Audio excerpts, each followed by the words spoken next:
So beautiful ជំរាបសួរបងប្អូនទាំងគ្នាបាទថ្ងៃនេះពួកយើងបាននាំគ្នាទៅលេងនិងទៅទស្សនាផ្ទះរបស់ Mozart Mozart គឺជាតន្ត្រីករដែលល្បីនៅប្រចាំប្រទេសអូទ្រីសបងប្អូនបទច្រើនដែលល្បីដូចតែជាមួយ piano ទេបងប្អូនដូចជាបទ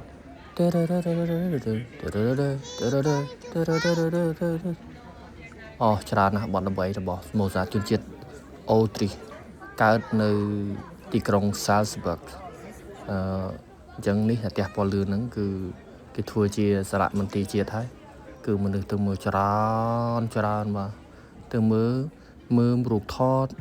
មើលការរស់នៅការកត់កើតនៅទីនេះបងប្អូនបាទបងប្អូនគឺគេខ្ញុំសួរគេដែរថាការ៉ូហ្នឹងគឺអត់ឆេងទេ300ឆ្នាំជាងហើយគឺមកស៊ីនទាំងអស់ The floor also original. The floor. I think so, yes. Original from that time. I think so, yeah. Kitchen. នេះជាចង្ក្រានសម័យនោះម្ដាយគាត់ចំអិននៅកន្លែងហ្នឹងហើយគេគូររូបតំណាងហើយនេះជាអក្សរភ្លេងដែលគាត់សរសេរដោយដៃនឹងខ្លួនឯងផ្ទាល់ហើយគេយកមកតាំងដែរដុំនេះគឺដុំ heating ធ្វើឲ្យផ្ទះមានកម្ដៅ300ឆ្នាំមុនគឺអាចធ្វើអញ្ចឹងបានដែរអានេះ violon scene មកពី Mozart អានេះដែរគឺជាចិញ្ចៀននិងបតោងខ្សែករបស់គាត់បងប្អូនអាចឃើញនៅក្នុងរូបនេះគាត់ពាក់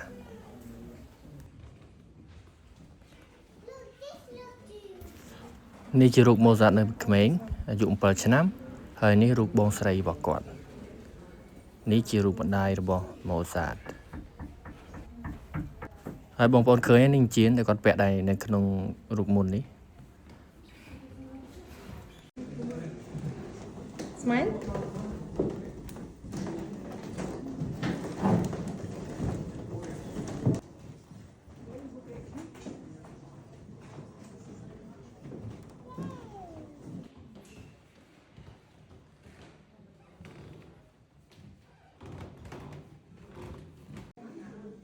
Wow, oh my god.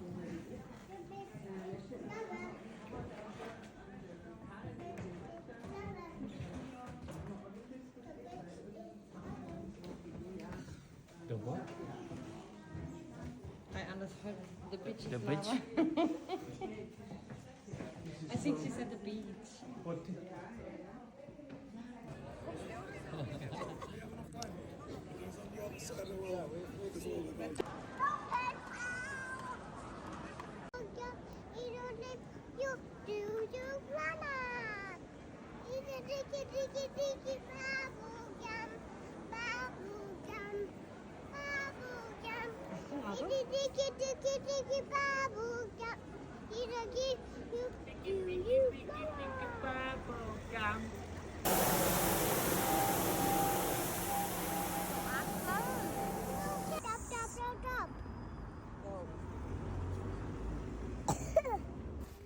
បន្ទាប់មកពួកយើងក៏ត្រឡប់មកផ្ទះវិញ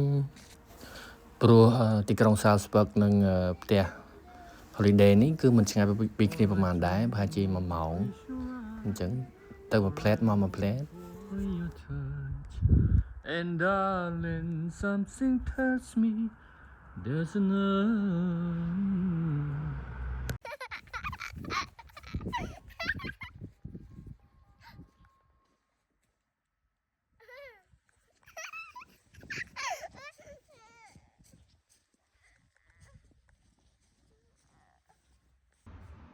Did you train, Mana?